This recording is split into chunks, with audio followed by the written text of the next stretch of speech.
bring some pals, and there's also therapy too. All right, everyone, look alive. We've got Save JJ's coming up, and it's amazing. Oh my gosh. Okay, so we wanted to start out, though, with Dalon J. Holland, who sent in some voice memos because he was actually in the previous episode, and he was one of the interns that April tries to dissuade from being in the parks department, being an intern, and he's the one who said he grew up, well, the character anyway, said he grew up going to Ramset Park and he's super into it. And he was, I believe, the first intern that spoke. And we just didn't get a chance to get it before or for his actual episode.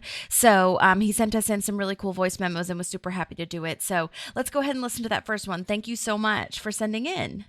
Good morning or afternoon, Park Pals podcast. Hope you are doing well, Holly and Maddie. I appreciate you guys reaching out. It was a pleasant surprise to get the email in reference to my episode. It was quite a while ago, but I'll try to answer your questions as best as possible. Hope you guys had a great holiday. The holiday he's talking about / referencing is the 4th of July, because I sent this around the 4th of July time, just in case you care about how the sausage is made. And I don't really mind these episodes not being evergreen. Like, I don't really mind saying the time and date. So that's what that's about. All right, listen to the first one. How did I get the job on Parks? Did I watch the show? My agent at the time sent over the audition. I believe it was just a quick co-star. But one of my early auditions moving out to LA, I got out here in 2012. Can't say I remember exactly what the sides were, but I do remember that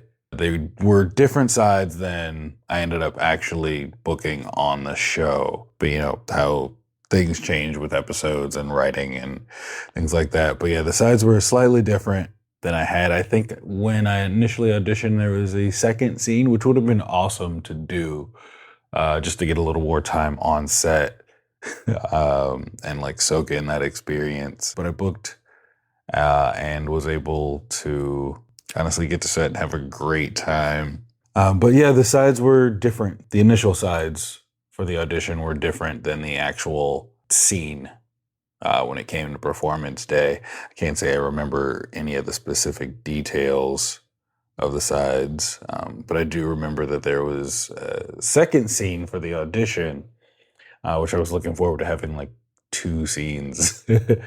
But I guess things changed in the writing, so I ended up doing just 1 scene, which was still a fantastic experience. I wouldn't trade it at all. That was my first network or gig. Initially a shocker, and I could say maybe a little overwhelming when I first got there, but I think I settled in pretty well and got comfortable pretty fast, which was nice. Day didn't go nearly as long as I would have liked it to. They ran a tight ship, so we were able to get in, get out in a pretty good time. Yay. Yeah. I love hearing the changes from the audition to the actual day on set. It's always so interesting how they change the sides or how they cut a scene or whatever. I mean, you're not the first person that's happened to, but super cool that that was your first network thing. What a fun, amazing accomplishment to have Parks and Rec be your first one. I would have been so excited as well. And yeah, we have heard that, especially in this last season, they knew what they were doing. They got the guest stars in and out in under 2 hours, at least from what I've been hearing, apart from maybe a random, time that I wasn't aware of. But yeah, okay, cool. Thanks. Let's listen to the next one. My day on set, let's see, there was, I remember waking up at 4:00 in the morning. Not my favorite time to wake up, but there was a 5:30 call time, 5 or 5:30. So I wanted to give myself enough time. I think I actually, out of excitement and the anticipation, I woke up ahead of my alarm, which again, is someone who doesn't like to wake up early. Waking up at 4 or slightly earlier normally would sound like a nightmare, and that day, of course, it was a dream. I was stepping closer into my dreams, my dream career, getting to go to set and film, something that's always welcomed. And let's see, that day we were on lot. It was my first time driving onto a major studio lot. I remember getting the guest pass, the visitor's pass, driving in, finding parking, all before the sun even like made it into the sky. The day before, they had sent out menus for breakfast options, and I just remember ordering, something simple, French toast. I didn't want to get too wild. Long story short, I got there. PA came in, brought the food, and we're like, we noticed, you only ordered one order of French toast. You didn't want anything else, like no eggs, nothing to go with it, orange juice. And it was at that moment I was like, oh, the sky is my oyster. Like the kitchen is the option for breakfast. So I definitely added a few more things to the breakfast list: eggs, hash browns, orange juice. So they treated us well in that regard. As far as like the cast and the crew, everyone was honestly very nice and welcoming from what I can remember. Overall, that day on set was a massively positive experience. I can say I was mildly anxious with the anticipation. Not a nervous or a scared kind of anxious, but this is a whole new kind of thing for me. But very excited to get going and to see what the big sets are like and see what that experience would be, and how the start of hopefully a long future in acting would go. Yeah, I mean, it was a wonderful experience for the first time. I had my own dressing room, of course. We were on lot, so there wasn't like a honey wagon or anything, but a lot of set, they say, is hurry up and wait, and there was a good amount of hurry up and wait. Just looking over sides, kind of assuming and being curious about what to expect.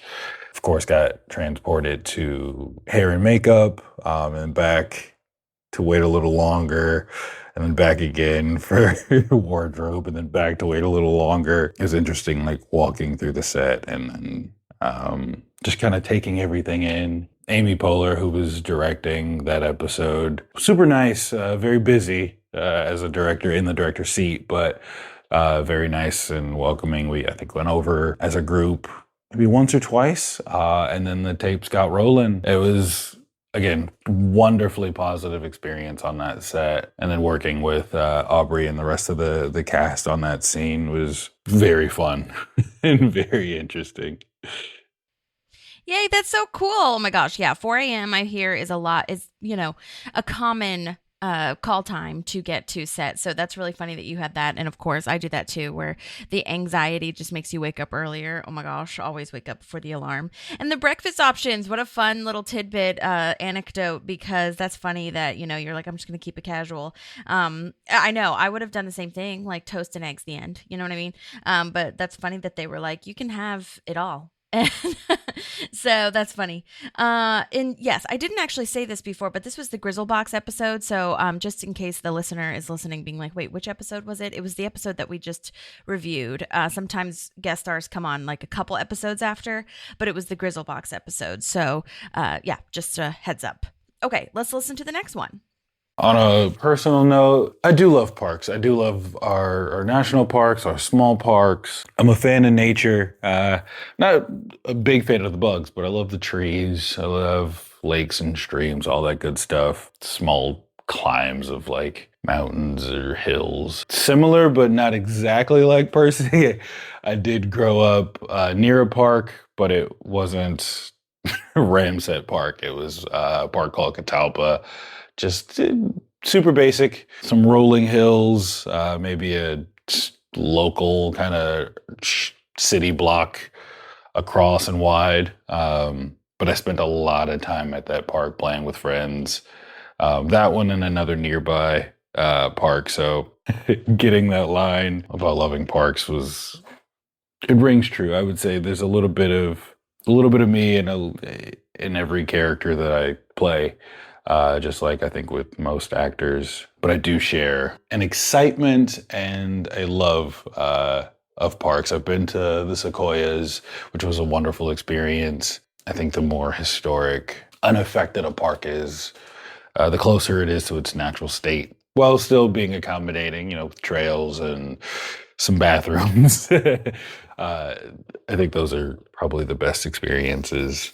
Just getting to see nature as nature is, with limited intrusion from people. And I hope that our parks get to continue and that we can, as a people and a society, keep those around for the coming years and the future. Yeah, same here. I hope that too. I love parks. And yeah, I think as you get older, we've talked about this before, that as you get older, you realize how much of an impact Parks and Rec in your county had an impact on you, how much of an impact it had as a kid. Like public pools and parks that are free that your parents could take you to, where they have all the kid activities and things like that. So yeah, I love that. Okay, cool. Because for the listener, that was a question about like, did your character really loved parks and grew up going to parks and seemed super stoked about it? Were you personally also feeling the same way? So love that answer. And yes, going to all the national parks, I hope that all of our parks can get some more funding and just stay alive for the sake of the community and for the people that it serves. And I forgot to mention in the last one, I really do love that you mentioned Amy Poehler and how nice she was, how busy she was. I think it's always interesting to hear how a director is kind of running their ship. And also with it being Amy Poehler, that was her last episode that she directed. What a gift. Oh my gosh. Amazing. Okay, let's move on.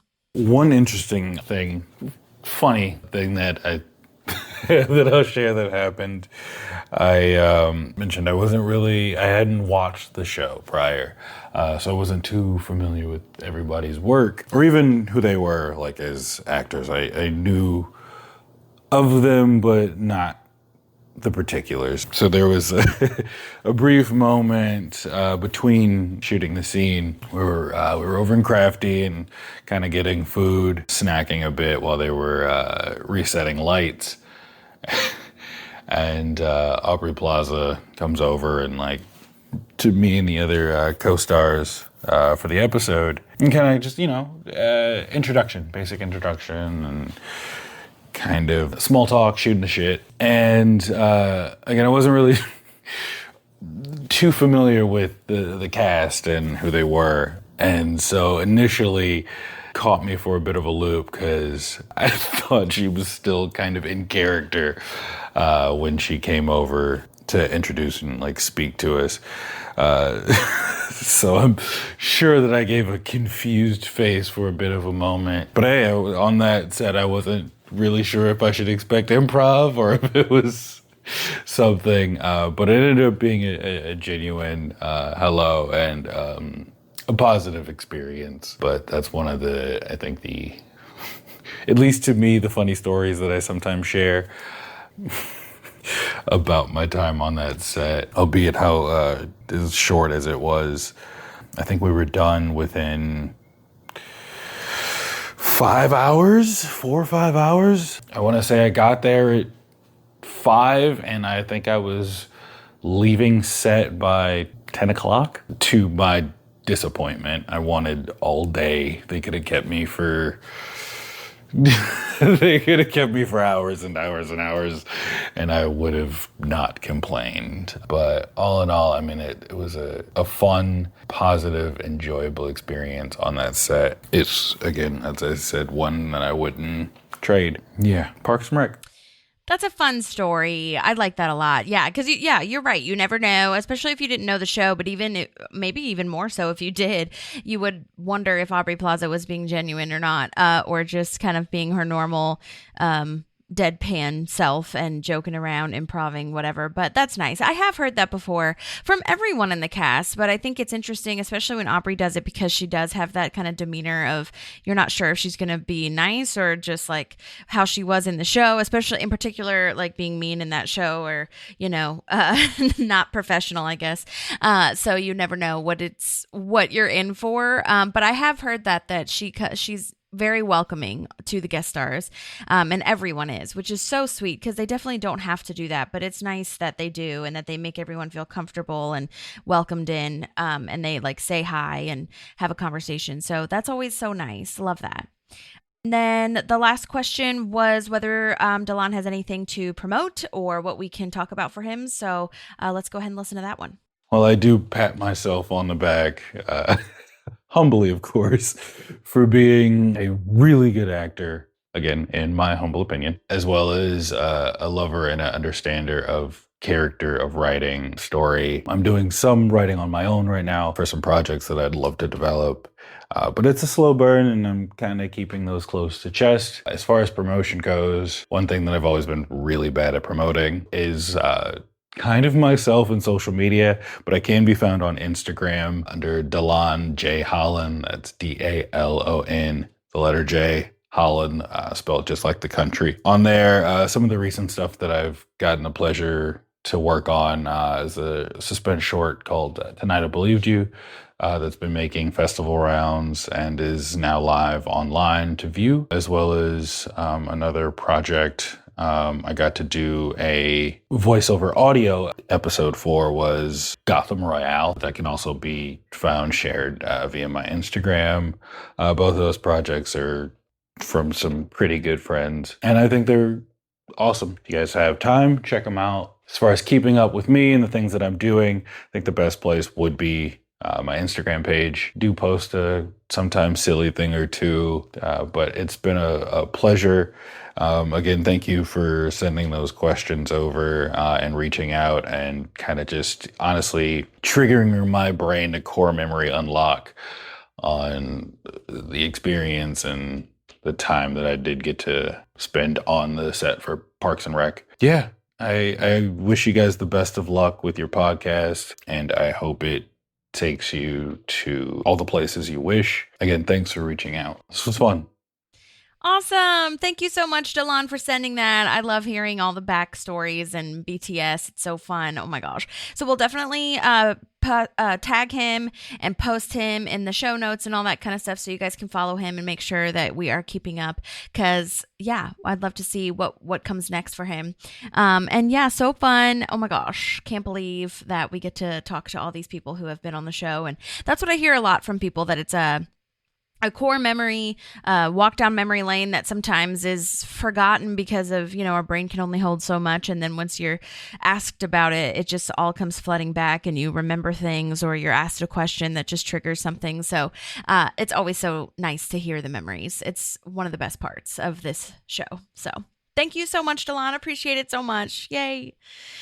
All right, people, let's move on. Season 7, Episode 6, Save JJ's. Okay, people, original air date, January 27th, 2015. As a reminder, since they aired 2 episodes back to back when this was originally airing, this would have come right after the epic superhero type ending of Ron shooting down the Gryzzlbox and coming to Leslie saying he wants to help her take them down. So we didn't have to wait too long to see where exactly that was going to go, because it all aired on the same night. And if you're new here, that is a fun tidbit, don't you think? I think it is. All right, so this was written by Joe Mandy, the one who keeps interrupting Leslie saying, I'm watching Iron Man on my phone right now. In a lot of other episodes, his character name is Morris, if you guys remember him. Friendly reminder, he was also in, if you listened to last episode, we played a deleted scene saying his search history had Leslie Knope feet. LOL, because he was saying full transparency is fine and he doesn't think Gryzzl's doing anything wrong. He had a counterpoint to that city council meeting where Leslie called everyone together to be against Gryzzl. And of course, also Joe Mandy was on Modern Family, dating Alex. He also was on the cast and crew for Hacks, like lots of cool things. So this was written by him. This was directed by Ken Whittingham, who, oh my gosh, favorite director alert. I did a whole breakdown on him in his first episode. He's directed so many of Parks, a lot of episodes. But he's also directed so many of our favorite comedy shows, just in general. 30 Rock, Parks, The Office, Abbott Elementary, St. Dennis Medical, Scrubs, both the original and the revival. So, I mean, name a show, and I bet he's been a part of it somehow. So, amazing crew here for writer and director. So good. I'll go ahead and play the summary now from Maddie. Hey, Park Pals. I'm here to give a summary. So sad that I'm not here today because I absolutely love this episode. Lots of changes, lots of exciting things happening for the Parks gang. But here's my summary for Save JJ's. With movement on the Newport land, Leslie refocuses her efforts on keeping JJ's diner open by going head-to-head with Dennis Feinstein. Tom surprises Donna with Treat Yourself Beverly Hills. I love this episode so much just because, the team's all working together again. They're really jiving. And they come up with a solution that is beneficial to everyone. And I think that's just kind of quintessentially who they are throughout the series, right? Is that Leslie always finds a way to make it beneficial for everybody. JJ's Diner is such an institution. I love that this is how he comes back. There's so many changes in Pawnee, and this is them saving JJ's Diner. Love that Dennis Feinstein comes back, because as much as we all hate him, he's such a great character that has been built. And I cannot remember this actor's name off the top of my head, but I absolutely love him. Love him in Brooklyn Nine-Nine. He is phenomenal. Love the reoccurring characters. I love that we're keeping everything alive within Pawnee. And all these people are getting to kind of close out their stories of where they've ended up in 3 years in the future. And I love that. I love Joe's reaction to treat yourself when Tom brings that in the cold open and just explains it, they don't explain it to him. They just keep saying, treat yourself. And I just love it, that whole energy. And, I love that so much. And Tom with Lucy through this episode, you're seeing his insecurities, but I love that she takes the step and she's just like, no, I want to go with you as your date. So, I love this episode, love all the characters, and I can't wait to hear what Holly shares with you all. All right, so we start this episode with Tom sharing 6 different cakes from the top restaurants in Pawnee for Joe and Donna, and for some reason, Jerry, Larry, Terry. They're there doing wedding cake tasting. And Joe's favorite is actually the vanilla one with lemon cream, but Craig says that was a joke cake to weed out weak palates, which is hilarious. But Donna agrees, and this is so cute that she's being very lovey-dovey and precious with Joe, and she agrees with him and his cake palette, if you will. You know, they got this from the grocery store. Craig got this from the grocery store. So it's not really real, but that's the one they like. And I think that's precious that they can agree on that. And what a fun little thing, because weddings can really bring out the disagreements and the conflict. So I like that they are being cute together, and it's so precious. And I love Keegan so much. I do. I think anything he's in, I'm always so happy to see him. And side note, you guys should look it up. There's this funny video circulating where Keegan is reviving his character on Key and Peele, where he pronounces everyone's names wrong, but he's pronouncing the names of soccer players in the World Cup, and he's mispronouncing them because he's the roll call substitute, or it's the substitute teacher where he does roll call. It's so funny. Aaron. It's so good. So look that up. Let's see. So Tom says that there's one more cake that Donna has not tried yet. And oh my gosh, this is the best thing ever. So we learned that Donna said Tom is the butler of honor, which TBH is so cute. And I think a great idea for a title in a wedding, even though he said he made it up. I think butler of honor is fantastic. Somebody should do that. And maybe they have. They probably have. But yeah, I love that. But then they roll up DJ Blunt's Treat Yourself comes back. It's so sweet. And I just love that this is a bit of a surprise. Like, it's not in the title of the show or the episode like we've seen prior. Friendly reminder that DJ Blunt's is played by the same dude that's in all the episodes where he's DJ Blunt's. His name is Adrian Ziegler. When I messaged him back in 2023, he said there really wasn't that much to share, but I did find the email just to refresh myself, and he said, I will share, it was great working with Aziz Ansari and Retta. They were kind, professional, and friendly. They're naturally funny, charismatic, and have personality, ! So I love that. So cute.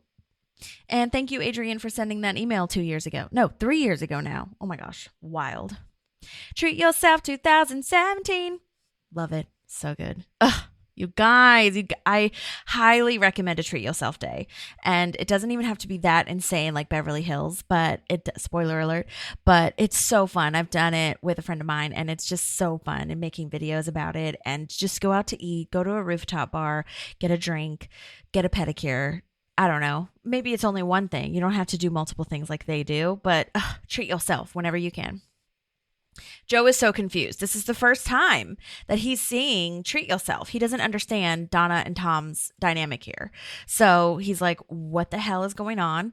And what's happening? Terry knows it though, which is hilarious. And again, just kind of a reminder of like, wait, why is he here? Why is he trying the cakes with him? But, he's not really in this episode, actually, apart from that. So he didn't have much going on in this episode, so that's nice that they gave him this of like knowing exactly what's going on, because he's been in the background for when Tom brings in the cupcakes and for Treat Yourself in previous years, so that's fun. Best day of the year. I love that. Love that this final season had a treat yourself. We had to bring it back. So, so good. And I love that Joe is learning a new layer of Tom and Donna's relationship. And hopefully, actually not hopefully. I was going to say, hopefully he'll understand, but that doesn't need to be hopeful because I know he will. But he'll never be invited. I don't think he'll ever be invited. So, Joe, that's what I meant. That's when I was thinking, hopefully that you'll understand that you're not going to be invited. This is not your thing, but he will support them in that. So that's cute. Poor Joe. I still don't get it. That's not an answer. Treat yourself. It is cute that Terry knows what's up.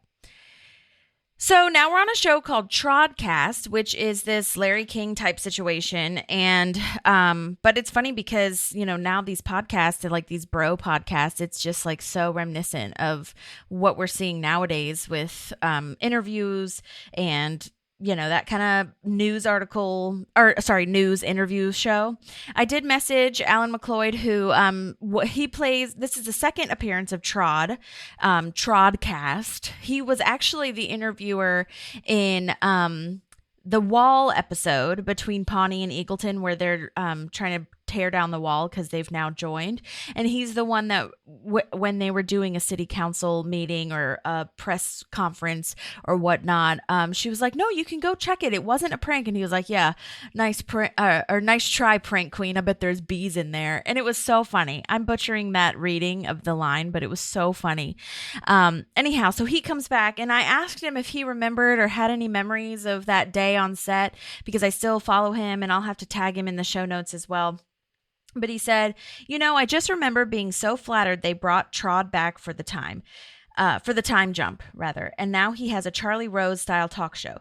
Yorma was super cool and fun, and the whole set was happy vibes. I remember my hair looking like a beetle and wondering if it was like a future haircut? ? Anyway, good times and congrats on making it to the final season.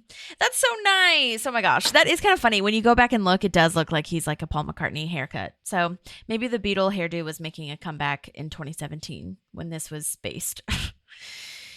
So he's asking Roscoe, Trod is asking Roscoe about the allegations and the serious implications of data mining. And I just love this commentary of data mining. Like, they didn't think they did anything wrong, but then they checked everyone's emails and texts and personal information, and they did think it was wrong. So yeah, I guess we did do something bad. And I just like how Roscoe is genuine about this. He has a facial expression. Yorma does such a good job of like, yeah, I guess we did do something bad after I repeatedly violated all of your privacy. And so Trod asks, how will Gryzzl win back our trust, which is a little bit of a foreshadowing with what Leslie says at the end of this episode. But they got them tickets to a concert. Gryzzl got everyone in Pawnee tickets to a concert with Beyonce and U2. And I was like, okay, yeah, Beyonce would never. And so they put the tickets on the phone. They're already on all your Gryzzl devices.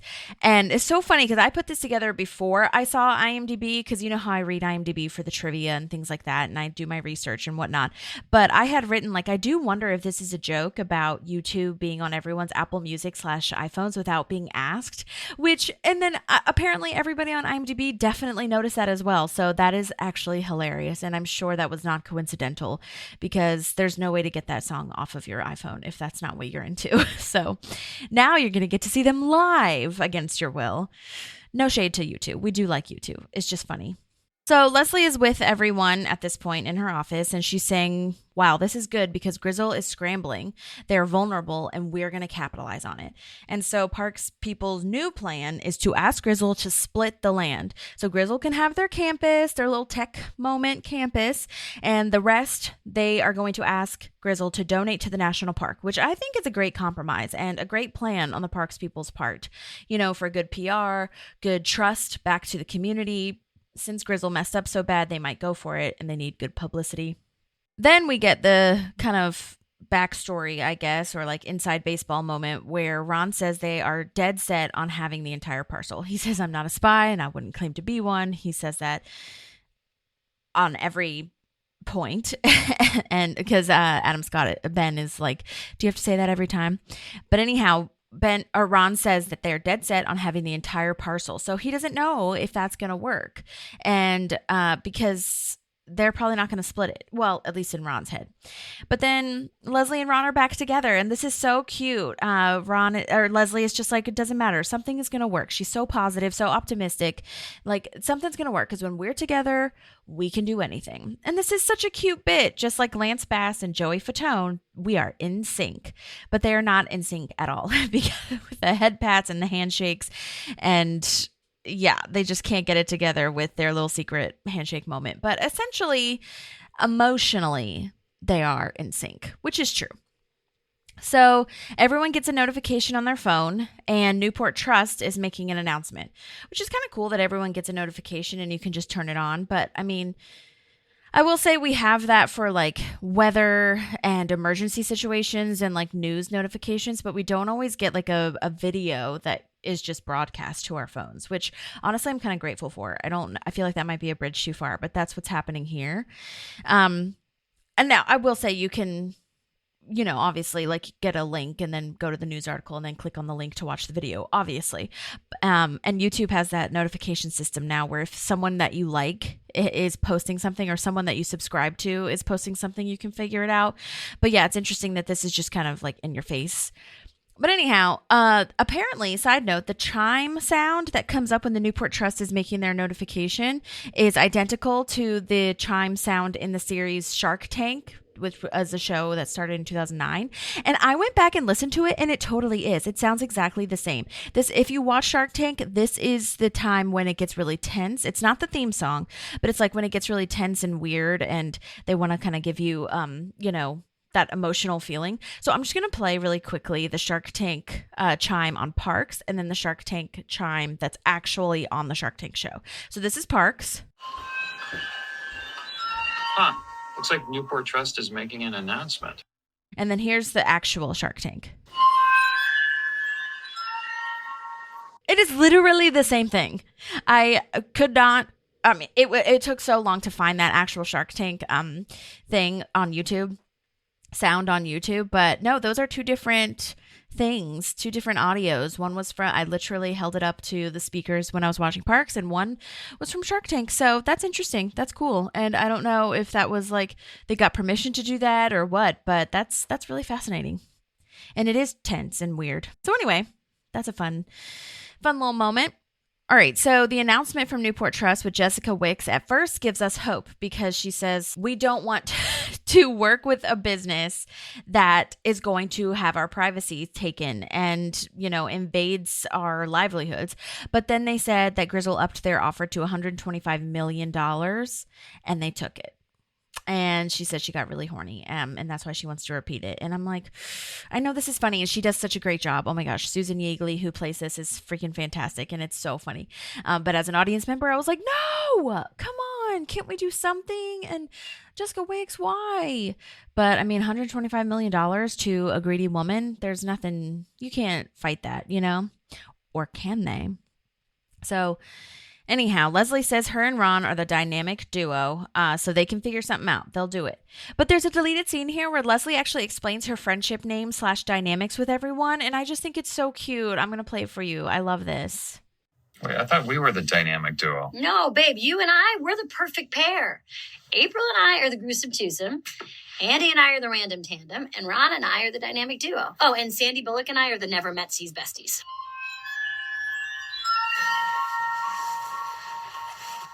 Well, if it doesn't, something will, because when you and I team up, great things happen. The Unity concert, the Harvest Festival, Brisket Con. Brisket Con, an entire conference dedicated to smoked meats. That was a good one. Yeah. Oh my gosh, I love that. All the names for the people she works with / is friends with. Love a gruesome twosome moment. And also the people that she has never met. Never met these besties. Oh my God, so good. And yeah, so fun. I would have loved to see a Brisket Con, but just to know that it happened is enough, honestly. So good. All right, so Ron suggests drowning their sorrows in some waffles because they're really sad about the Newport announcement, which is, really sad but nice to offer because we love seeing them eat breakfast food together. It's a really important staple and pillar of their relationship. And then we get to Tom's Bistro. Lucy is asking Tom to sign some checks before he leaves, to, go on his treat yourself day. And that way she gets paid. And she says it like that. And it's so Tom coded, and it's so them. It's really lovely to see how they have so much in common and can really get along and, speak to each other in that way. And he asks how post-breakup life is, and she says, it's terrible because post-breakup life sucks.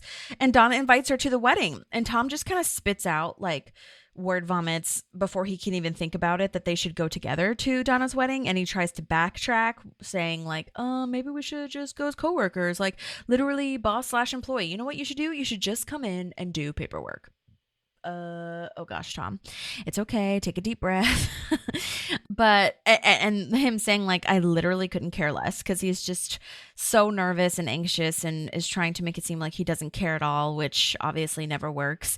Oh, Tom, oh dear. But I get it, bro. It's nerve-wracking to accidentally say something that you had no thought come out. So then they just leave it, and it's awkward.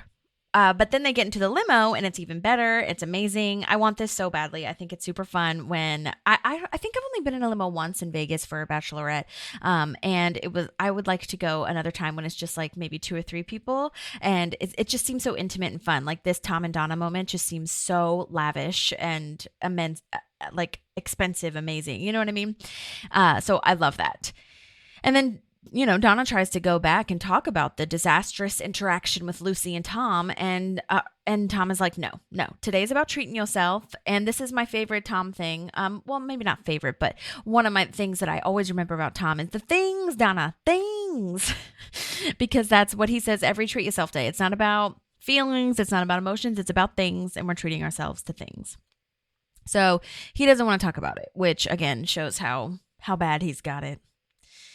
But then we get this amazing bombshell that Blunt's is not taking us to the mall like we usually do for Treat Yourself. He's actually taking us somewhere we've talked about and dreamed about forever. And we're finally doing it, because this is not the way to the mall. This is the way to the airport for Beverly Hills. Oh my gosh. Love, all caps love this so much. They're going to Beverly Hills for Treat Yourself Day.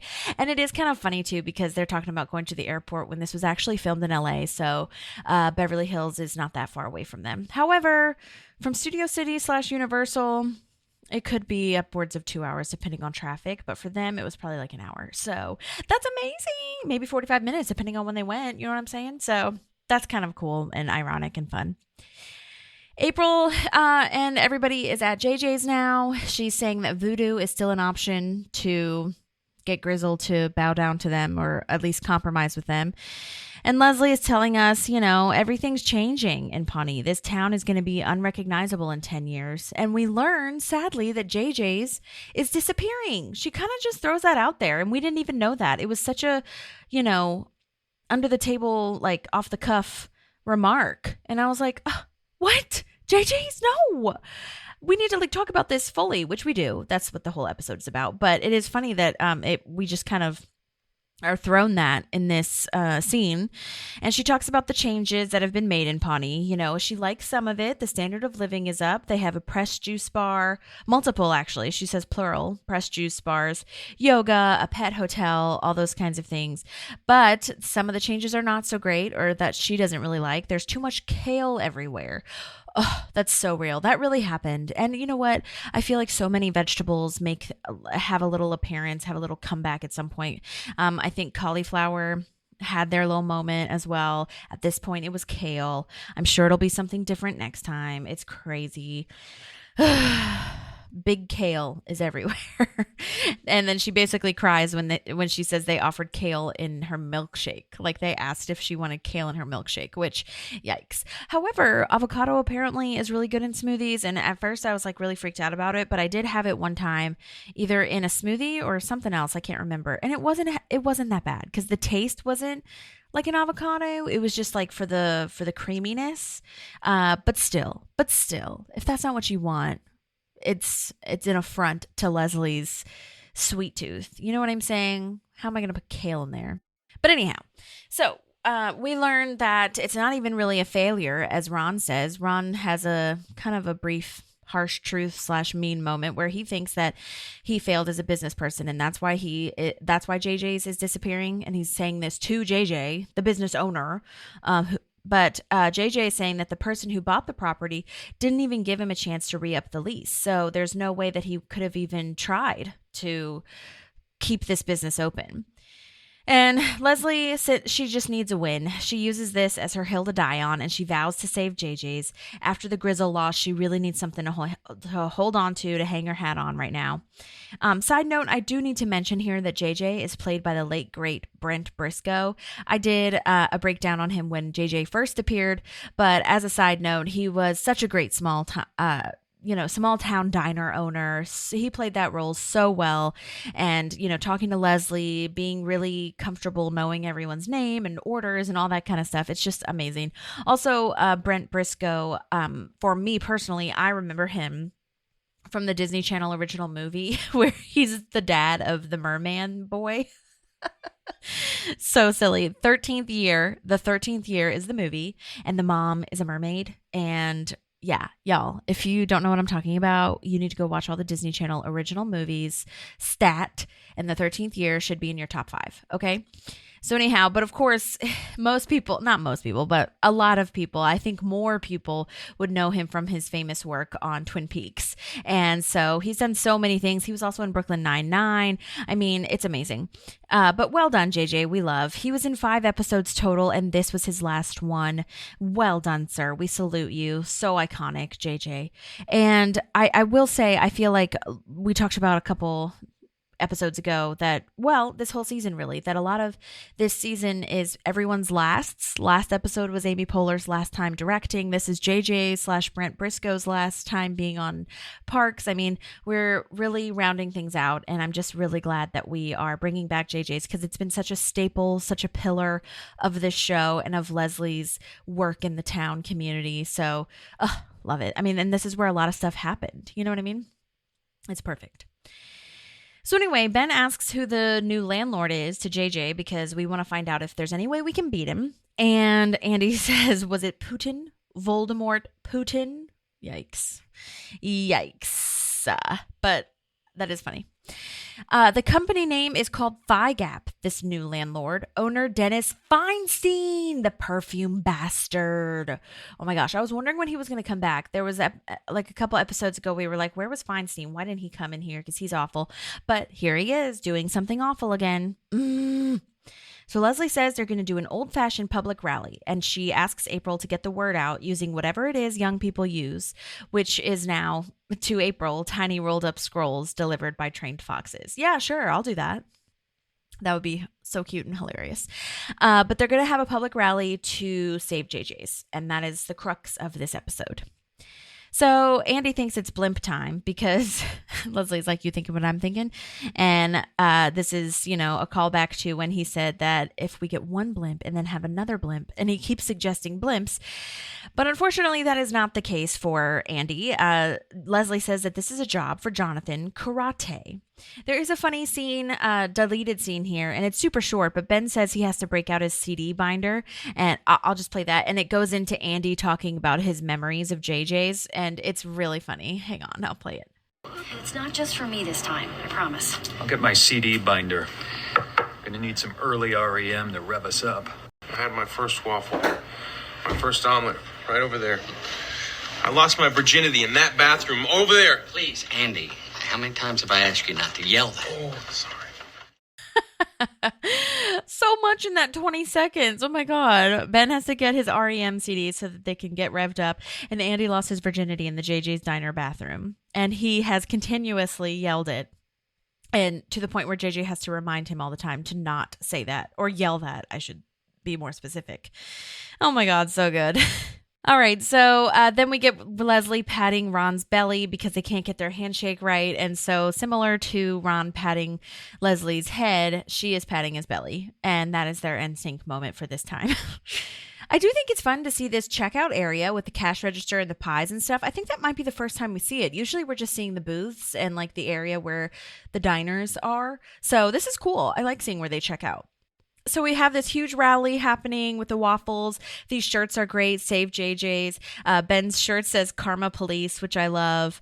And I love that Leslie is building the narrative, aka lying that this man, JJ, built this place from the ground up.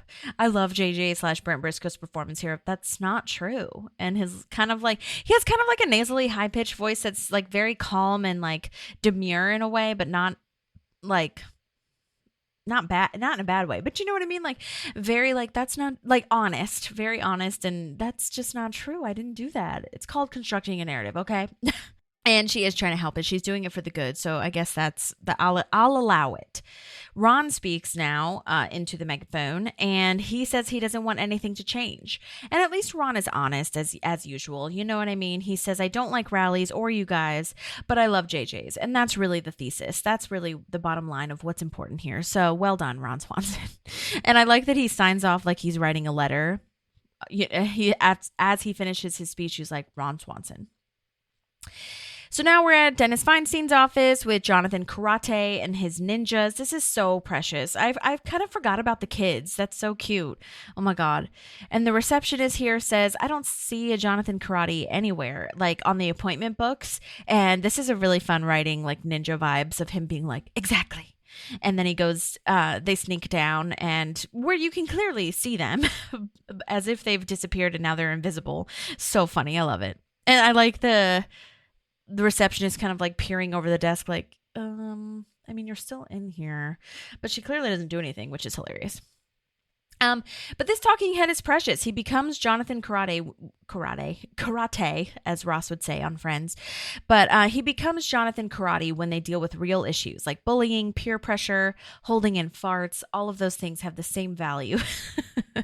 And there is a deleted scene, actually, that I thought was really funny where a guy is littering and it shows more of what Johnny Karate does. I could not find the person who played this littering character, but worth mentioning because it got cut. And if you're new here, or if you're not new here, whatever, I like to play all of the ones that got cut, especially if you're an actor. I know how hard you worked to audition for that role, to be asked to play that role, to come to set at 4 a.m. or whatever time it was. So I like to play all of them. And usually I do a little breakdown on the actor. But I could not find who played this. Usually they're listed on IMDb, even if it got cut. But so maybe this was a crew member. I don't really know. But regardless, here is the deleted scene. Excuse me, sir. Jonathan Karate here to remind you, the ground is not a trash bin. What is happening right now? Justice. If you put trash anywhere you want, the world would end up looking like this. Think about it. Ninjas, disperse. Smoke grenade. So when he says the world would look like this, they knock over the trash can and then ironically, litter goes everywhere and they don't clean it up.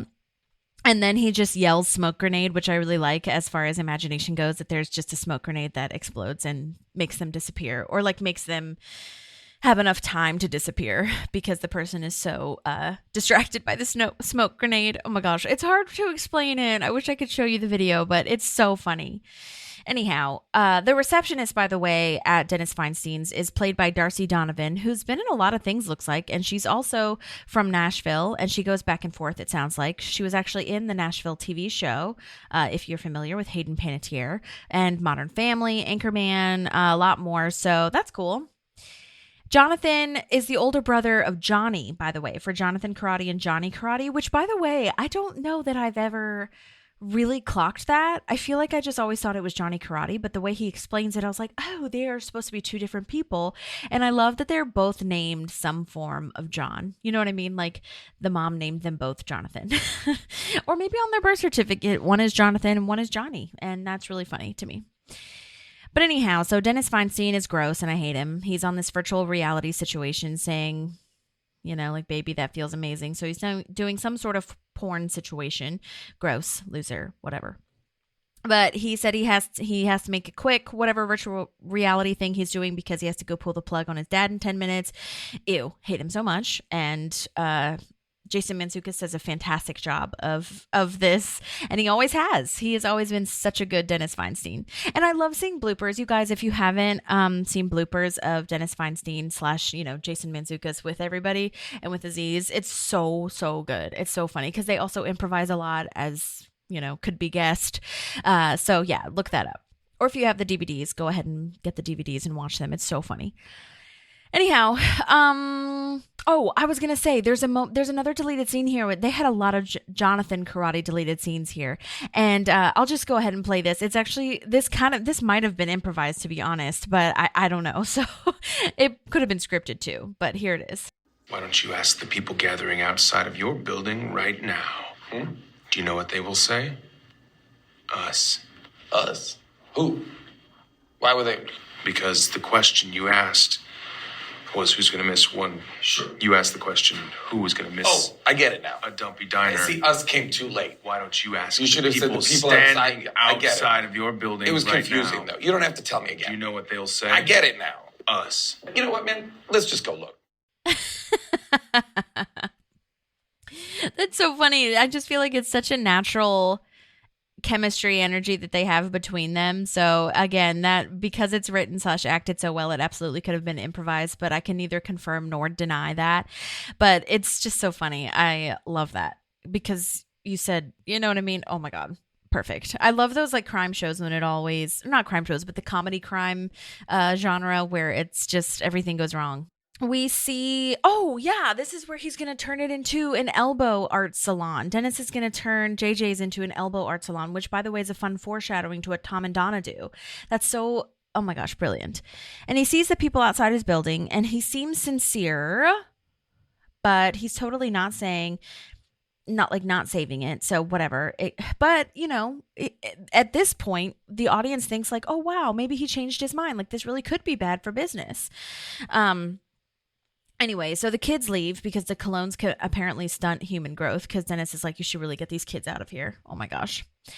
And then we get to the Beverly Hills treat yourself. Oh my God. And I love that they incorporated the claps in this song, Hollywood. Oh my God, so good. Fantastic idea to pay people to be your paparazzi. I fucking love this. And I want someone to do this for maybe a birthday or if we do a treat yourself day. Fantastic. Or get your friends to do it. I don't know. But to pay like strangers to do that and to like shout your name. They were shouting, Donna, Donna. So good. Then I don't know that we've done that before, at least that I've seen in Treat Yourself Day. And then we're on a Hollywood Star tour, which I, by the way, have never done, like where you can, see their houses and things. Cause I do find it to be a tiny bit creepy, but I don't know. This character name is Devin L. Tour Guide, by the way, the one who's giving the tour. And, with a last name like that, how could you be anything else but a tour guide? He is played by the actor Michael Daniel Cassidy, and he was in Love, Doughboys, The Office, Drunk History, Brooklyn Nine-Nine, a bunch of things. He's also a UCB actor, so I'm sure he had, he probably knew some people from UCB and, the improvising world, so really fun. And apparently Christina Aguilera and Bruce Willis potentially are in the same house because he loops them in on the same one. Was that a 2017 prediction that they'd be together? ? Maybe on this tour? Who knows? But then we're on a rooftop bar with a Hollywood sign in the background, which is so cute. I love this. And this is where we talk about the elbow bedazzling. And it starts at $250. It just starts at $250. Okay. And I could imagine that probably is like two little sticker things, 2 elbow bedazzling sticker things. Oh my gosh.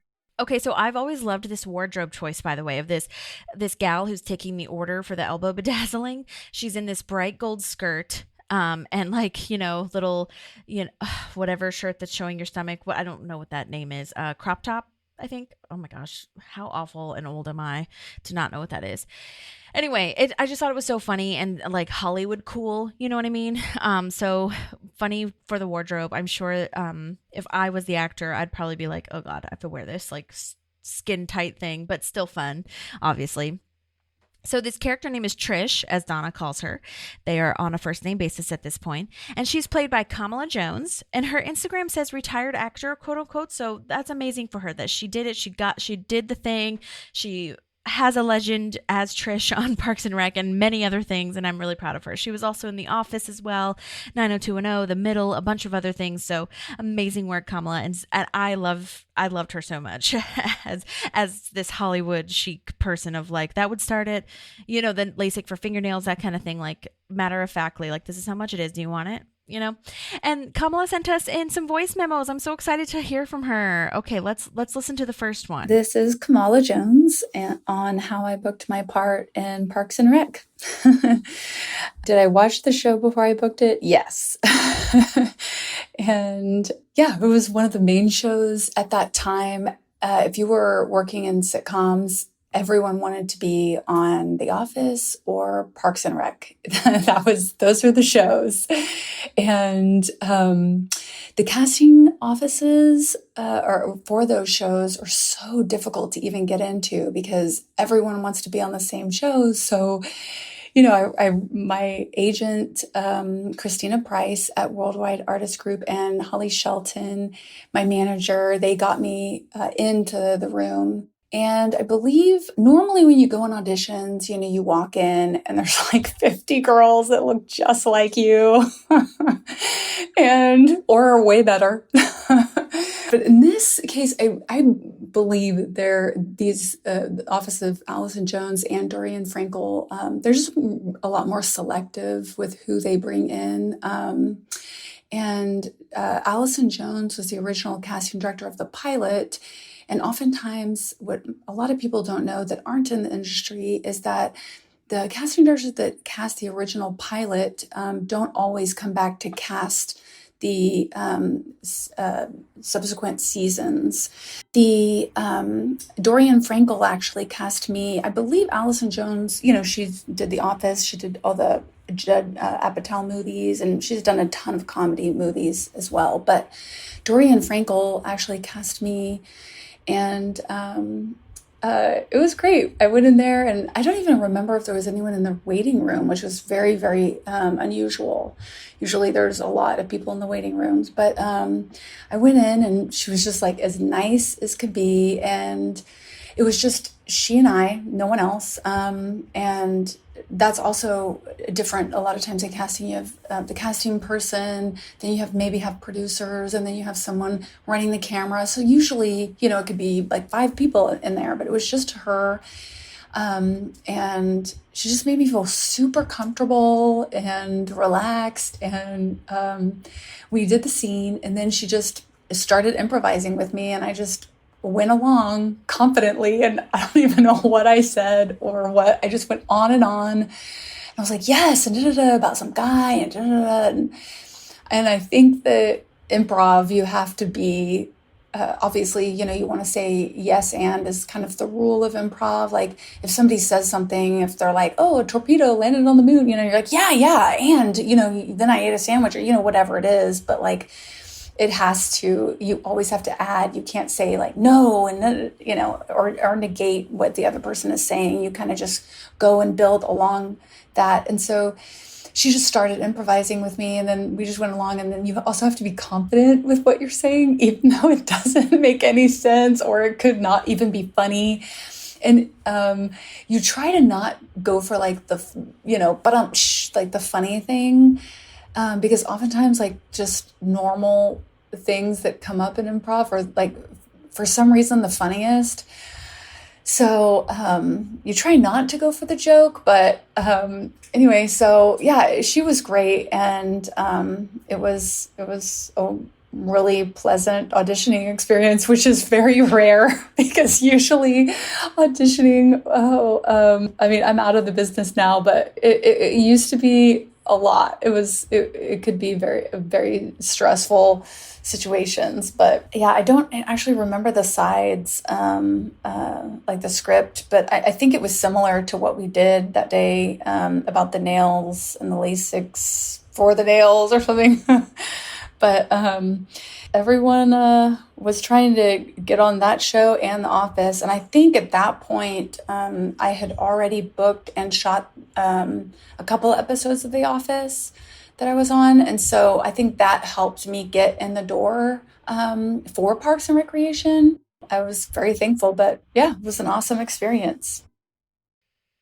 Oh my gosh, that was a fantastic voice memo. Oh my gosh, I loved hearing everything. First of all, I have a couple corrections to make.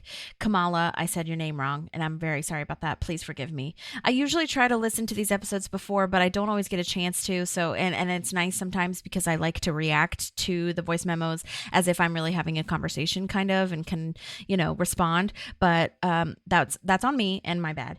And then the other thing is that I could have spoken out of turn. That you are a quote retired actor, because I think you still have your manager. So I'll talk to you about that a little bit before, but I'm just including the listener in my thought process.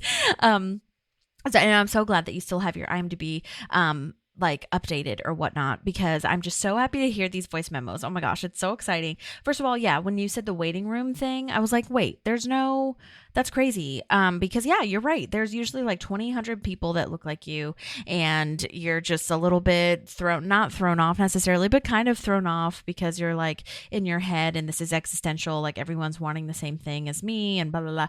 So you just try to do your best. So the idea that there wasn't really that many people in the waiting room, and like, you're right, the idea that there wasn't, 4 people, 4 producers, 1 camera operator, 1 casting director reading, the lines with you, that kind of thing, is really cool, very intimate, but also terrifying, I'm sure, in some ways. I mean, obviously, maybe not to everyone. And it sounds like since you had some experience with The Office, or having already done The Office, that might have helped as well. But being on both of them, oh my God, what an amazing thing to say that you did both. And yeah, that's so cool. I love that. And really cool. We've heard that from Dorian Frankel, or people that have worked with Dorian in the auditions as well, that she is very, and same thing with Allison Jones, but for this show in particular, Dorian is who was mostly casting the guest stars, and everyone said that she just made them feel so comfortable, number one, but number two, that the improvising was a huge part of the audition process for so many of the guest stars. Sometimes it was just scripted depending on the role, but that could be scary too, to kind of go in and they start improvising and you're just like, I just want to do a good job, and then you just have to have fun with it and kind of let go that this is a serious audition in a way.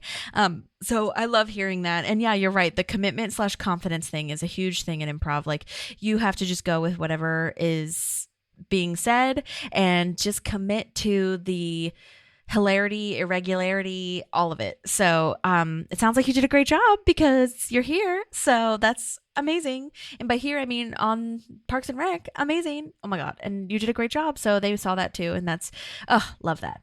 Okay, let's listen to the second one.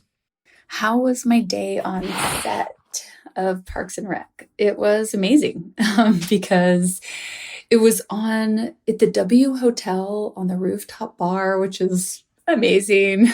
And it was right in the middle of Hollywood. And it was a beautiful day outside, as it is always in Los Angeles. But yeah, it was wonderful. We just hung out. The only annoying thing is I felt like which I'll get into in the next question about my wardrobe. I was basically wearing a Band-Aid as a skirt. So I was a little oh my gosh, because everyone's seeing my ass when I bend over, whatever. But yeah, it was amazing. It was like being in a rooftop bar party with, a bunch of celebrities, and everyone's in a good mood and running around. And we actually shot it really fast. Sometimes sitcom shots end up being only a couple of hours and you're done for the whole day. And but yeah, it was up there. We were up there, and it was actually kind of funny because when we were getting into the van to drive to set, I was dressed like the extras because I was a cocktail waitress. And so Aziz Ansari and Retta got into my van with me, but I think they thought I was an extra because I was, dressed like all the other extras in our outfit, but they didn't say anything to me or anything. And then just kind of kept to themselves. And then when we got on set, then we got our places. I think my name was Tammy in the role. I don't even remember, or Tanya, or I don't know, something. But then they were like, "Oh, you're Tammy." And I was like, "Yeah."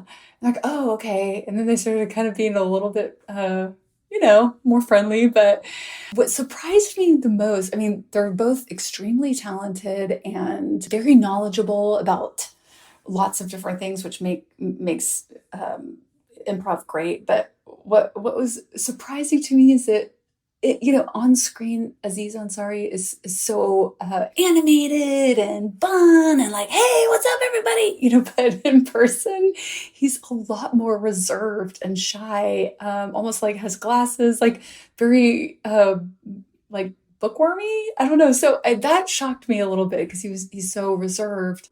And then Retta had, we did the scene, and then we did some improving, and she said something, and I was like kicking myself later because, as improv, you're supposed to be like, yes, and da-da-da. And I'm here with these two like improv pros.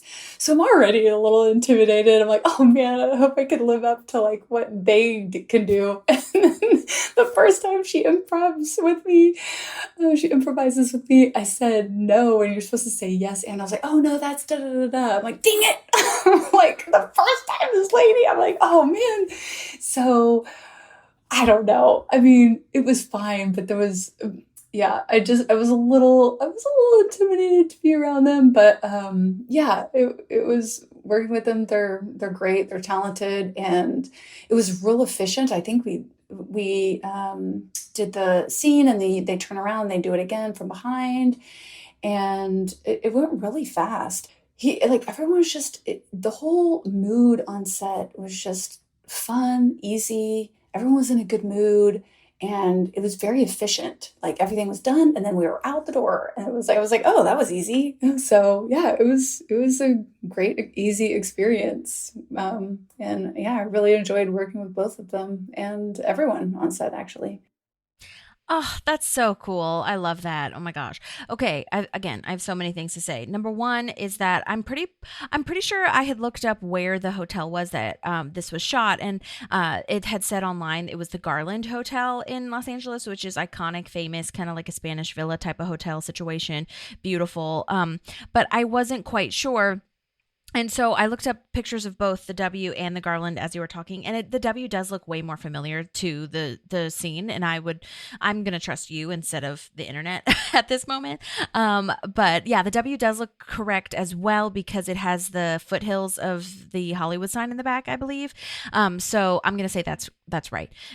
But regardless, I did see online also that the Garland may have been where, if you guys remember, the Pawnee Soup, it was like the Pawnee Super Suites in the Win, Lose, or Draw episode, which was the season finale, where Leslie is waiting to see the election results, and they call it the Jermaine Jackson Ballroom, which was actually the Garland Ballroom. I think that was correct, but on the website that I found said that it could have been the Garland for the rooftop as well for this episode. But I think it looks like the W, so I think I'm going to have to just make a trip out to LA and see for myself because either way, I do believe that Park shot in both of them. I'm just confused on which one. So I'll say that this is the W for sure because it just looks like it. So, and you said it, and you are my first source, and that is true. But your name, if you are curious, Kamala, was Trish. So close with the T name. Yeah, that's funny. I wouldn't remember either. This was so long ago. And yes, we've heard a lot about the van stories. I love hearing when guest stars say that they rode in the van to set from base camp to the actual shooting location.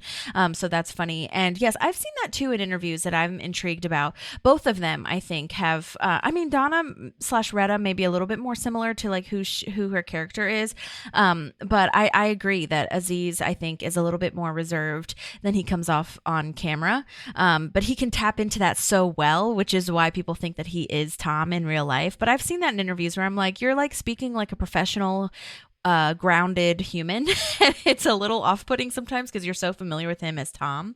But yes, oh my gosh, the wardrobe thing is so funny. I'm so glad you mentioned it. And that is the next listener. That is the next question that I ask her. So she wasn't just bringing that up, although I would have completely welcomed it because that is absolutely how I felt. That's what I said. I was like, oh my gosh, if I was the actor, I'd be like, oh my God, this is so fun, but also like, what? So let's go ahead and listen to the next one. And the wardrobe. Did I like the wardrobe? For me, personally, no. But for the character, absolutely. The skirt was so teeny tiny. It was like, I think it was like an American Apparel like bandage thing. I don't know. It kind of reminded me, there was like this brand called Units in the 80s. It had like bandage belts. So it was like a skirt / belt that I had to wear. And and with the halter top, it just felt a little, for me personally, I dress more modestly. And so it was a lot. And the wardrobe people were amazing. Kristen Mann, they were so nice and so sweet. And they asked me when I went in for the fitting earlier, like I feel like it was a week before we shot, and they could tell I was a little uncomfortable just because how, revealing it was. And they were like, we think you look great, but if you're not comfortable, we will find something else and we'll just buy a bunch of that stuff. They were so sweet and so accommodating. And I was like, it's fine. As long as you can't see like my cheek hanging out in the back. Oh gosh. So, but yeah, it was, did I like the wardrobe? For me? No, but for the character, yes. But yeah, Kristen Mann and the whole wardrobe department, they were just so wonderful and so sweet and so accommodating. And usually they don't, costume people usually don't just revolve the outfits around, the actor's preference, but they were super, super sweet and nice. And so yeah, when we were shooting and I had to like bend down and hand the menus to Aziz and Retta, the camera crew, was behind me because they were shooting over my shoulder. And I just remember bending down and being like turning around in between takes and be like, was my cheek hanging out, like, and laughing about it? And they were like, no. I'm like, yeah, right. It's just like, sorry, not sorry. I don't know. It was kind of funny, but yeah. So I did like the outfit for the character, but it wasn't something that I would have worn outside of that. But yeah. So it was fine. I should have probably sucked in or stood up straight, but whatever. Oh my gosh, that is hilarious. And no, girl, you looked fantastic. It was great. But I do love hearing that, yeah, for you personally, I agree. I would not wear that either. But B, no shade to whoever wants to do that. And C, so sweet that the costume people were so nice and so accommodating and making you feel comfortable and, warm and friendly, because we talked to Kirsten Mann before. We actually interviewed her and she's fantastic and so lovely and nice. And so I think that's amazing that they were trying to talk to you and say, like, if you don't want to do it, you don't have to. But because, yeah, you're right. Like, that's not normally how it goes. Normally, it's like, this is the thing that we've selected, and if you don't want to wear it, you're fired. You know what I mean? Which, to some crew's credit, I mean, it has to be what it has to be in a lot of ways, but that's what's so lovely about Parks, I feel, is how collaborative it was and how human it was, so that's really funny to hear. But yeah, oh my gosh, I'm so glad I asked you about that and so glad you were willing to share your story, because that's so funny. Because I agree, yeah, for the character, great. For real life, maybe questionable. But again, no shade to who does that. But that was a big deal. Like you said, it was the American Apparel, or I don't know who, like, it's like Wet Seal or whatever the hell. Is Wet Seal the makeup one? No, that's Wet and Wild. Anyway, it's like those Express type vibes, Hollister vibes that was really big in like the aughts, you know what I mean? That might still be. I don't know if that's coming back or not, but anyhow, that's so funny. Oh my gosh, thank you so much for sharing. Okay, we've got 2 more. Let's listen to the next one. Anything else that I'd like to add that okay, so for people who don't live in LA, this is kind of funny that everywhere you go, I mean, anytime I'm from Texas, so anytime I'd go home and visit friends, they'd always be like, oh, what celebrities have you seen? And I'm like, everybody, everywhere. Like, it's everybody, everywhere. There's always celebrities everywhere. And so when you live there, you just don't think, you're like, oh yeah, that's, Matthew McConaughey, that's Leonardo DiCaprio, that's, so it's like no big deal. But when we were up on the roof shooting, they were getting ready for, because we were earlier in the day and it wasn't going to take that long. And then they were having some kind of DJ party. The W Hotel was. So they were kind of getting ready for that on like the other side of the bar and like on the other side of the pool. And then just like when we were wrapping up, like Macy Gray was there like DJing and singing. And I'm like, this is the most LA scene. Like we're filming Parks and Rec. We have Macy Gray over there DJing like to, us, I guess. It's just such a funny experience. But yeah, that's the only random thing I can think of that happened. Oh my gosh, what a crazy day that must have been what a surreal experience and something that does not happen on every Parks guest star's set. You know what I'm saying? Oh my gosh, that's so cool. And yeah, like you said, I mean, that's just like quintessential LA. Like that's what people think of when they think of Hollywood glam. And a treat yourself day in particular to see Macy Gray while you are doing elbow bedazzling. Oh my gosh, are you kidding me? Life imitating art and art imitating life is just unreal. That's amazing. I love that story. Whoa. So great. I've actually retired from acting, but I had a great time doing it. I loved every second of it. And I got to work on some amazing shows that I'm truly grateful for with some wonderful, wonderful, talented people. And so I don't need to promote any of my stuff anymore, but my agent actually does consulting for new actors who are just starting out and advice and all that. And she's a wonderful, trustworthy person. And so her information is on Instagram. It's at C2BizLabs. So it's at C and then the number 2 BIZLABS. And I just feel like it's a good she's a good resource to have for advice, because a lot of times when you're new, you have no idea what you're doing, or you move to LA and it can be daunting and scary. And it is nice to get advice from someone who's in the industry and you just feel taken care of, or just help you navigate through all the noise and craziness. Cause it is a pretty unusual industry, but it's also really fun. So that's all. Thank you. Oh, that is so sweet. That's nice of you to promote your agent's business and her consulting. Yeah, and you're right that it is so overwhelming sometimes. So even if I'll follow her too, because even if you're not new, I'm not new, but it's always nice to have information and resources. So that's very sweet. And okay, I'm glad I didn't misspeak and that your Instagram bio was correct, because yes, I do see that you are retired. And yeah, I love the way you speak about it. It's really lovely. And like I said, it's nice that you can be really grateful for your time and, talk to us about it and love your experience, but kind of do what you want to do now. So that's exciting. And we'll definitely tag/post the agent's information in there. So yeah, love that. Oh my gosh. Thank you so much for the amazing voice memos. Those were so, so fun. I'm so glad we got to talk to you. What a treat. Oh my gosh. A literal treat yourself day for me to get a couple of voice memos from 2 different actors on this one episode. Amazing. Okay. Thank you so, so much. Okay, so moving on, I wanted to say I love Tom and Donna's outfits as well. I thought they looked really great for Treat Yourself Day, so that's worth mentioning.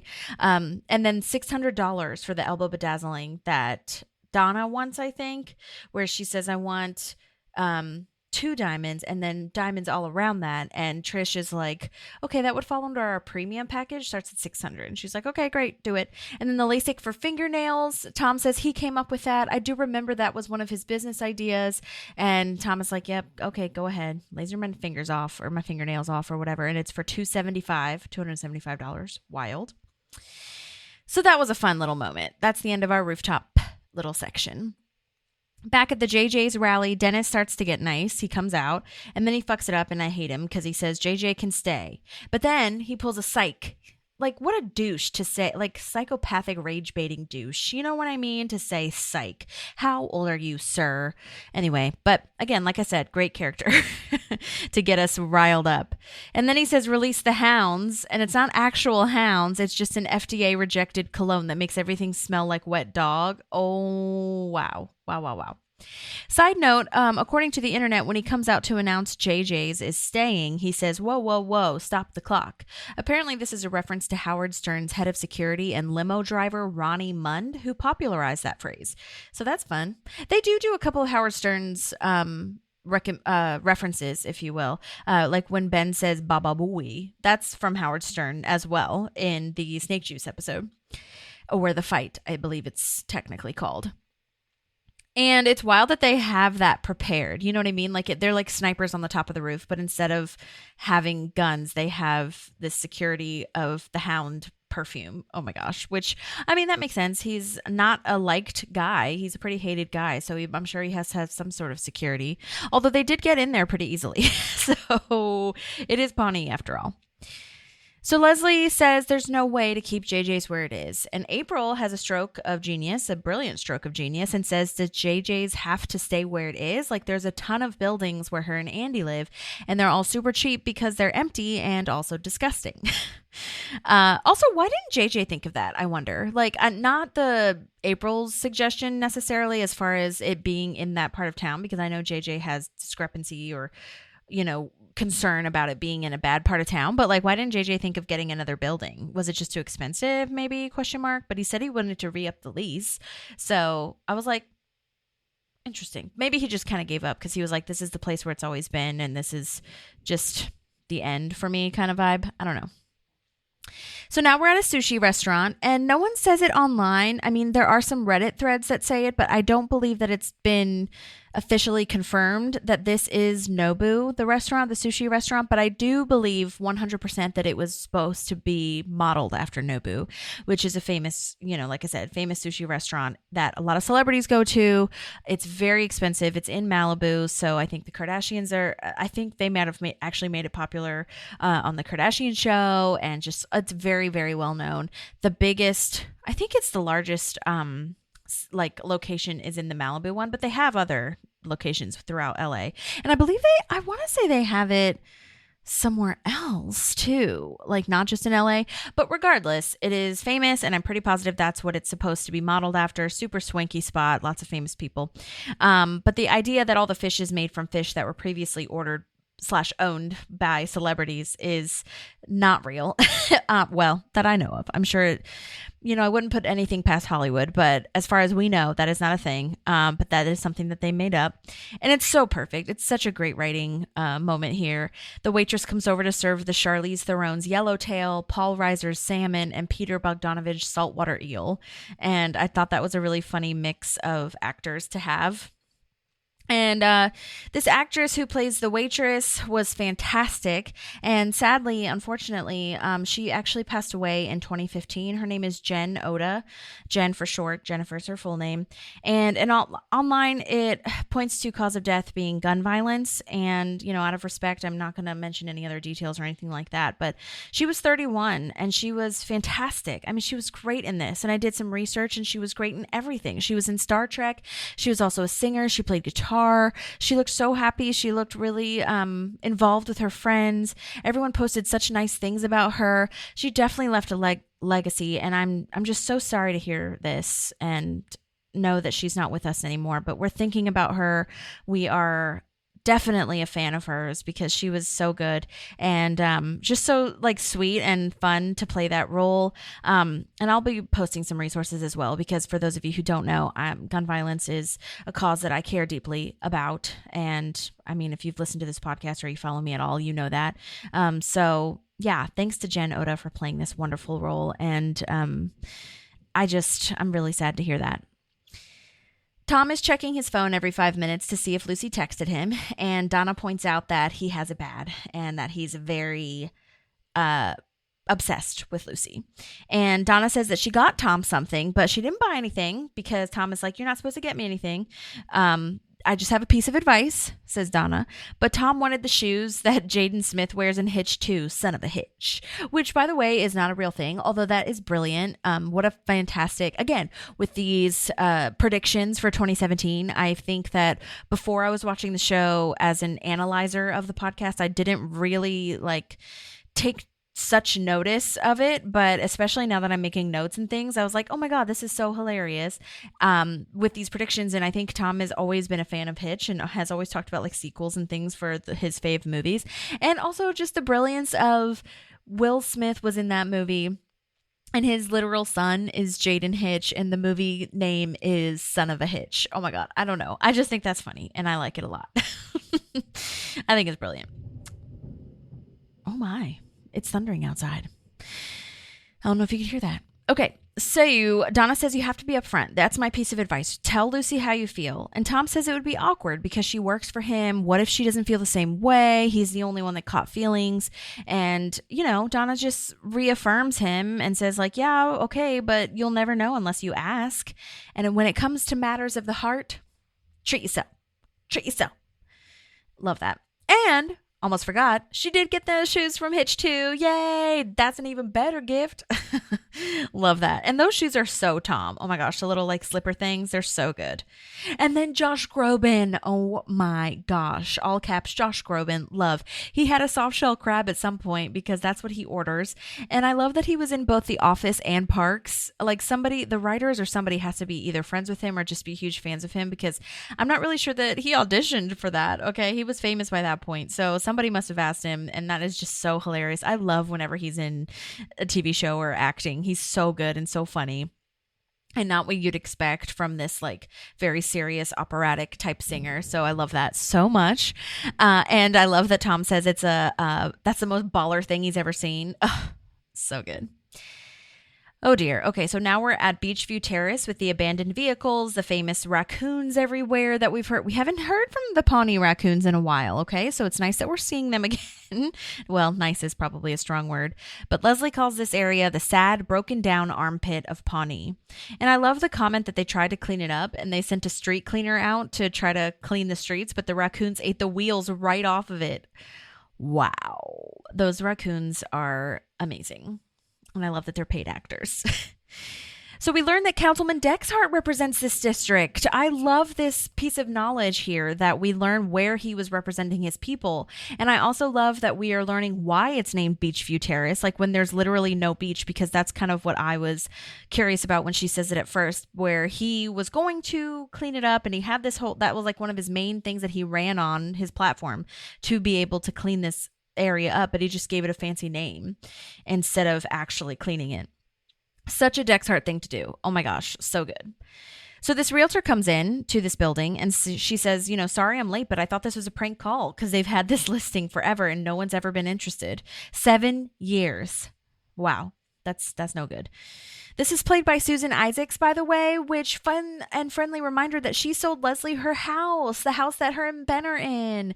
The one where Ben proposed and Anne goes to visit with her and they play a song when she says, I want to buy this house. And it's just so cute. And she apparently was also in the episode Woman of the Year. So she's had 3 appearances and this will be her last episode. And her name's Martha, because remember when she bought when she sold Leslie her house, she was like, well, and Leslie was about to back out because of everything that was going on, and she was just like, okay, Martha, because Martha kept saying I can't give you the lease back, the security deposit, move out, blah, blah, blah. Okay, Martha. That's what I remember. But anyhow, that's cool they brought her back and that she's been all over the comedy world. She's been in a ton of things, but yeah, this will be her last episode. Again, season of lasts. So JJ says, like, even if we could fix this place up, make it cute, like everything would have to magically change. Nobody lives in this part of town. It's not really safe to visit. And so everything around here would have to be different and, clean and safe for people to come to. And people would need to eat out and spend money. And the whole area would need to be refurbished, which is a huge undertaking. But then this is where Ron and Leslie really are in sync emotionally, maybe not physically with their little handshake things, but they have this beautiful moment where they don't even have to have full sentences to know what each other is thinking. And it's so, so lovely. She's like, you thinking what I'm thinking, PR, and we don't really know what is going on, but they do. And Leslie's like, okay, look, we have 5 days to do 3 months of work and they can literally accomplish everything they want. Who's in? And then Herman Lurpus comes in. You guys, Herman Lurpus, this fella, what are you doing here? Where did you come from?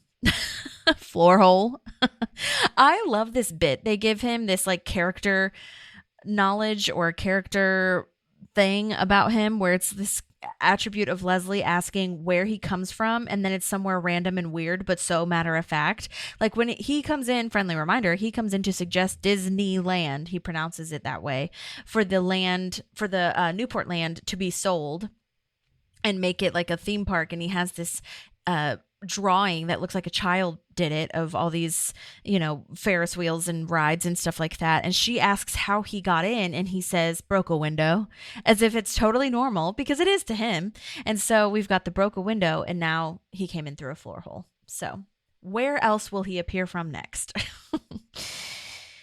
Reminder that this actor is played by Richard Birch, who I have not found any info on, and maybe I'm just lacking, but I can't find his email, and I don't know if he maybe retired from acting as well, because I haven't seen him in too many other things. But again, I feel like it's just so perfect in the canon of my head that he appears from floor holes and just disappears after in real life as well.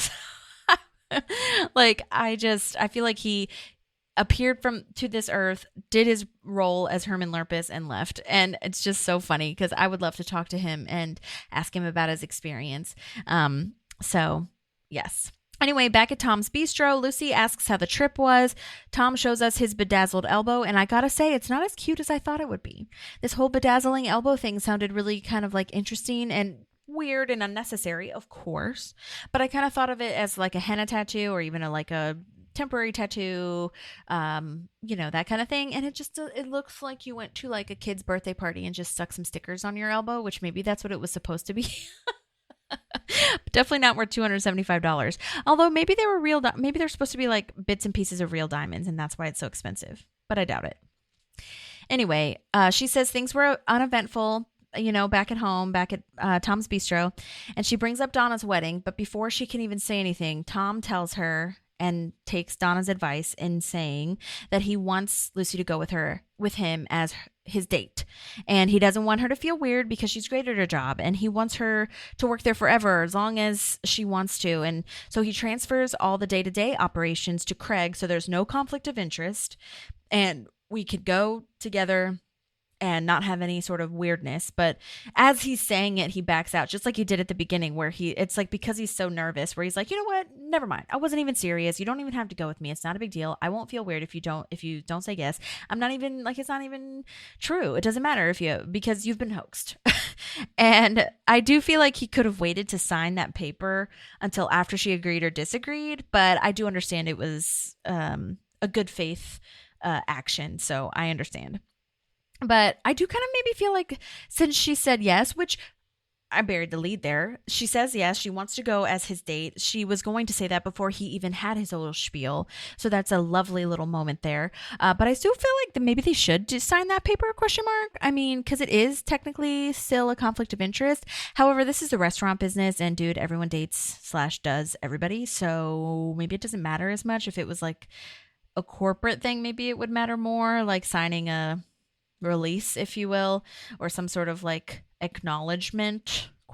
But whatever, it doesn't matter. The point is that they are now going to go to Donna's wedding as a date, and I'm very excited for them to finally get there, because last episode we talked about how they were talking about we liked that it wasn't rushed, we liked that it wasn't too immediate, but and that she didn't break up with her boyfriend immediately, and that they didn't immediately start making out after she broke up with her boyfriend. It took a little bit of time, but not too long. It's nice that it was kind of just one episode after. So, love that. Okay.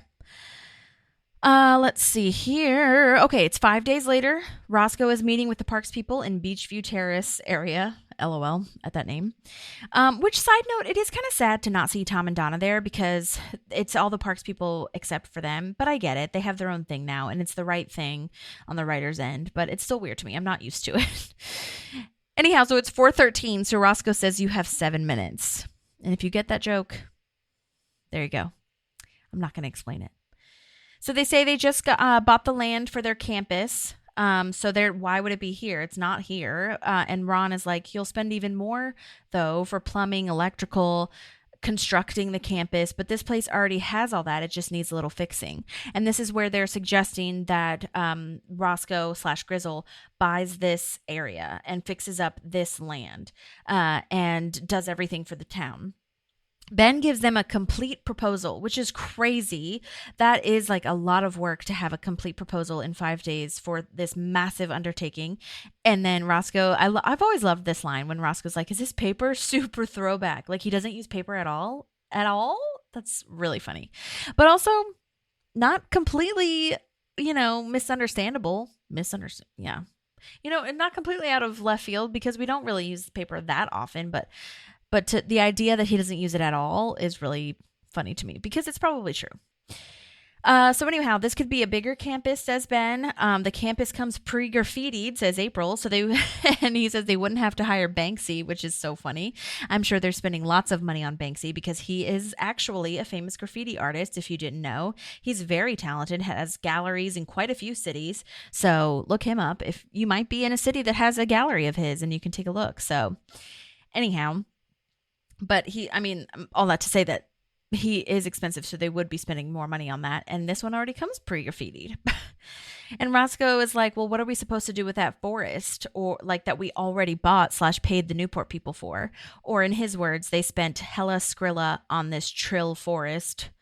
Oh, Lord. I remember Tom saying trill, and I was like, yikes, that's weird. But it is a true / real slang word that apparently all the hip people say. So anyhow, Leslie tries to like speak his language, speaking of that, and says like, oh my God, well, here's a far out idea that came to the top of my brainium, but she can't do it.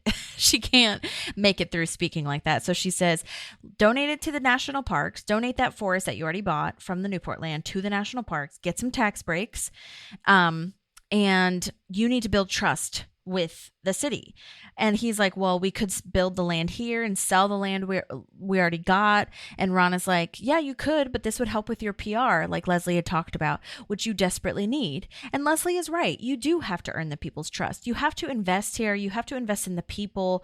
You have to show us that your word is good and valuable, because right now they are in deep water. And let me tell you something from someone who lives in a small town.